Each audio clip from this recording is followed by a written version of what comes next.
Track is a monthly web TV show about cryptozoology, natural history, green issues, and whatever else the team feel like making up as they go along. Enjoy. So, what's on today's show, Mr. John? Well, Hannes, today we're going to talk about one of the most insidious dangers that faces the study of cryptozoology. I really like the old credits.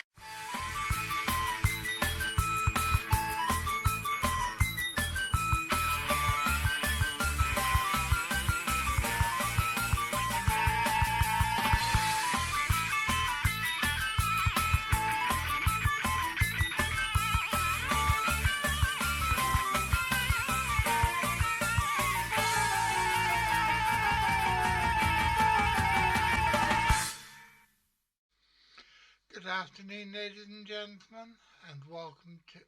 Hang on. It's the chicken chorus for the last time in 2024. What would you do if the chickens ate some cake?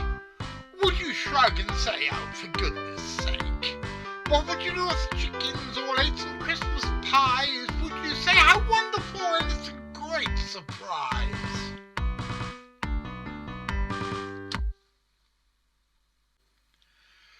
Well, good afternoon, ladies and gentlemen. My name's John Downs, and this is Isabel. Hello. And we wish you a very happy new year, and welcome to the latest episode, I think it's an episode, not an issue, of On the Track. For those of you who don't know, On the Track is a mixture, a muddle, a melange,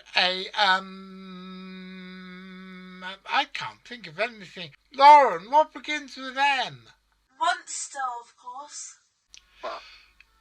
Thank you, Lauren. I can work with that, because not only does this show quite often feature monsters, it's a monster of a show. And if you wonder why I still have the lovely Miss Isabel here, it's because, like the Duke of Windsor, I can't carry on doing the job without the woman I love by my side. And if you look, she's by my side, even though she's on my iPad.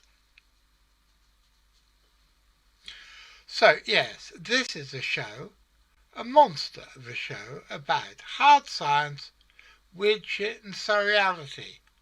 And if you want to know what surreality is, what's surreality, Miss Isabel?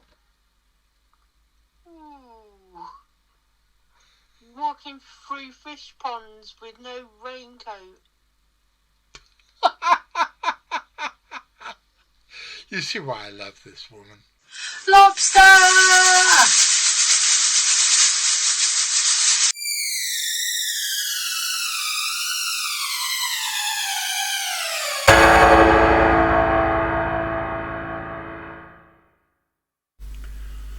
As any of you who've not been living under a rock for the last month will know, this is Christmas week, and we are rapidly coming towards the end of 2024 and the beginning of 2025. 2024 has been a horrible bloody year, both for me personally and for the CFZ in general, and I sincerely will be very glad to see the back of it. And I hope that 2025 is going to be better. Better for me, better for the CFZ, and better for all of us. Miss Isabel, who the canny amongst you will probably have realised by now is my girlfriend, said something very wise the other day. I was complaining that I was not being treated the way that I felt that I should be being treated by people who had been part of the CFZ family and who had recently left in what I believe Victorian novelists would have called high dudgeon. I'm not going to go into the details of whom or why. I think anybody with two penneth of sense will notice over the next few months that various people who have been in the CFZ for the last few years are now no longer part of it, but this is not an exercise in recrimination, and this is not an exercise in trying to prove that I was right and they were wrong.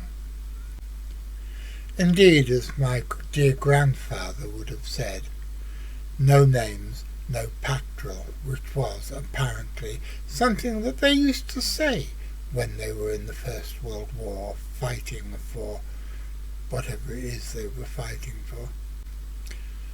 And before I go any further, please don't write in saying how the First World War was fought to preserve the Western way of life and democracy. It wasn't democracy, or as much democracy as we've ever had was a result, albeit an unintended result, of the First World War, but we certainly didn't go into fighting against the great empires of Germany, Austro-Hungary and Turkey in order to preserve democracy. That is a fiction which has been promulgated by all sorts of people in the years since, and it's complete nonsense. But this is a show about cryptozoology, not about 20th century geopolitics. So don't let me get too sidetracked down too many rabbit holes. But to go back to my conversation with Isabel, I was complaining in a slightly plaintive and probably sorry for myself manner that the people in question didn't have any manners.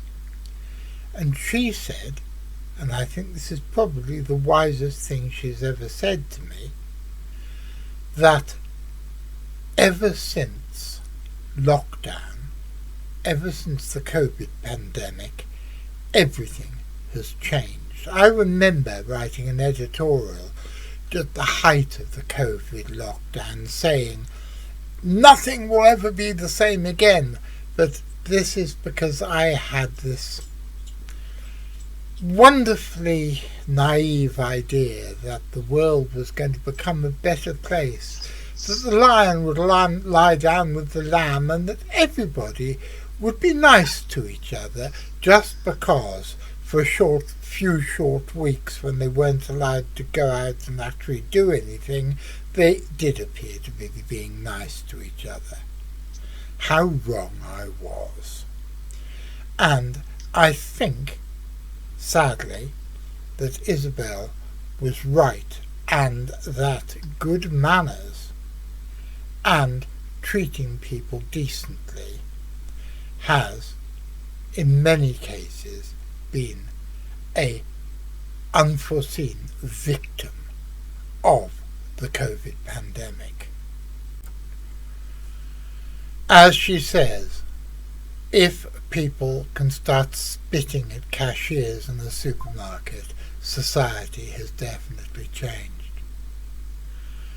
Well, I don't think the CFZ even at our most badly behaved, and I'm quite prepared to say that Graham, Richard and I, in particular, were incredibly badly behaved at various times during our professional careers, but I don't think we ever set out to be nasty to people.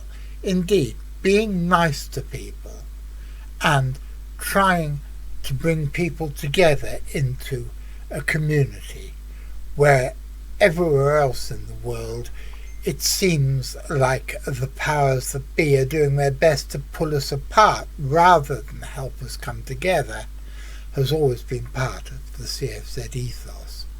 Even within the last year, and again I'm going to invoke my grandfather's dictum of no names, no pactoral, But there is one person within the CFZ, who shall remain nameless, who has been particularly down on their luck in the last year for various reasons completely beyond their control, and another member of the CFZ who, not expecting to get it back at all, gave them £1,000 just to try and make things better for them. That is what the CFZ's all about. Now, some years ago, back in 2017, you will probably remember that I got all very excited when the Justified Ancients of Mew Mew, otherwise known as Bill Drummond and Jimmy Corty, came back from their self-imposed exile to present a 3-day event in Liverpool called Welcome to the Dark Ages. What I don't think any of us realised was that the Dark Ages were going to come back as a result of the COVID pandemic. And in many ways, they haven't gone away. What's this got to do with cryptozoology, I can hear you asking. Well, shut up, listen, I'm just about to tell you. Dr. David Starkey is quite widely regarded as one of, if not Britain's leading historians. And in various YouTube videos in which he has appeared recently, he has been discussing the rise of the term populism. And he describes populism as being a new weasel word for what we used to call democracy. And I'm afraid that although it goes against the grain for me to agree with him, especially in a public forum like this, I tend to agree with him. I tend to think that he is correct. But when one is not dealing with politics, but dealing with other social movements and social subjects, the word populism has not only a slightly different meaning, but a completely different set of implications. And yes, there is populism in cryptozoology. Ever since I first started working as a professional cryptozoologist, something like 34 years ago, I have always done my best to adhere to the scientific method and to stick to things that have been defined by the laws of nature that we know and by other laws of nature that we can speculate will be discovered in the future. However, the new group of self-styled cryptozoologists don't always do that, and I don't want to point my finger at everybody under the age of 40. Many young cryptozoologists are doing fantastic work, and I'm very proud of them. But there is a disturbing amount of them that seem to be playing fast and loose with the laws of nature and delving quite blithely into the sort of areas which really need to be defined as part of science fiction or horror fiction rather than anything that has anything to do or any real relevance to proper science. Sadly, across the Western world, there seems to be a concerted war upon science, A lot of this is religiously motivated. Now, before anybody gets on their high horse, I am a Christian and I am a scientist. And I find some of the complete nonsense which is spouted in the name of Christianity to be offensive, both as a God-fearing man and as a scientist. For example, the number of people I know who claim to be Christians but who totally refute the laws of evolution through natural selection is quite disturbing, and one of the problems is that they don't understand what evolution through natural selection actually is. Even somebody who was very close to me, who died earlier this year, always used to say, well, elephants aren't going to descend from ants. Well, of course elephants aren't going to descend from ants. Nobody has ever said they are. And other people I know say, but man didn't descend from apes. No, man didn't descend from apes. Man is one of the great apes, and the man and apes and monkeys and lemurs and all the prosimians all descended from a common ancestor. That is not saying that one day a bunch of monkeys woke up and decided that they were going to develop opposable thumbs and become human beings. And so much of the war against science is because of misunderstood religious doctrine and misunderstood science. Something else which is a very disturbing influence on what I am afraid that I call populist cryptozoology is the lack of education. There are so many reasons now that children can opt out of education and parents can opt out of sending their children to school, that you have a situation where when you get young people who are as understandably thrilled by the idea of cryptozoology that I was when I was their age, but they say, oh, I don't read books.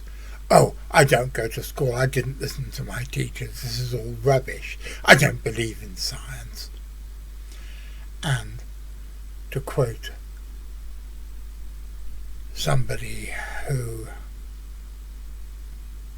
I'm not going to name, who, when talking about an appearance that they had recently made at an American cryptozoological conference, told me, well, none of the people there who came to see me talk about science.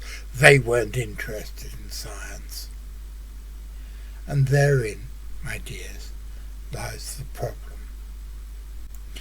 And yet another problem is the rise of populist cryptozoological television and other media. I'm often asked why I think it is that far more people watch other people's YouTube videos than watch ours on the subject of cryptozoology. Is it, they ask, because I sometimes dress up as a chicken? Is it, they ask, because I sometimes have my cats and dogs animated to talk in jolly little voices? No. It's because I'm not giving people what they want. People want to have simple, exciting answers. They want to be told that there are living sauropod dinosaurs stalking across the earth. They want to be told that there are 10 and 12 foot high unknown primates in the north of England. They want to be told that there are pterosaurs, that they may not be resident in England, but they pop and stop over as part of a migration from somewhere to somewhere else, although where they're migrating from and where they're migrating to are not ever specified. And again, no names, no pactol, but I am happy to say that nobody who is part of the Centre for Fortean Zoology, or the way that we try to conduct ourselves, will ever kowtow to this arrant, soaring nonsense. Somebody else, who shall remain nameless, once said that it was all right for me to get on my moral high horse about what I did or didn't believe, but at least they'd never appeared on television smoking a cigarette.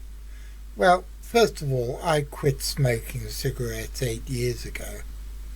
Second of all, I quit drinking nearly 3 years ago. And third of all, it's nobody's damn business. The only person who was actually hurt by this was me, because I managed to do appalling damage to my body, and I very much wish that I hadn't.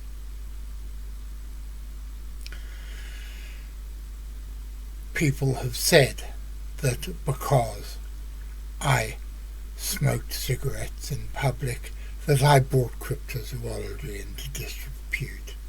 Well, not bring cryptozoology into anywhere near as much disrepute as people who claim that Bigfoot has the technology to build cloaking devices like those in Star Trek so it can disappear at will.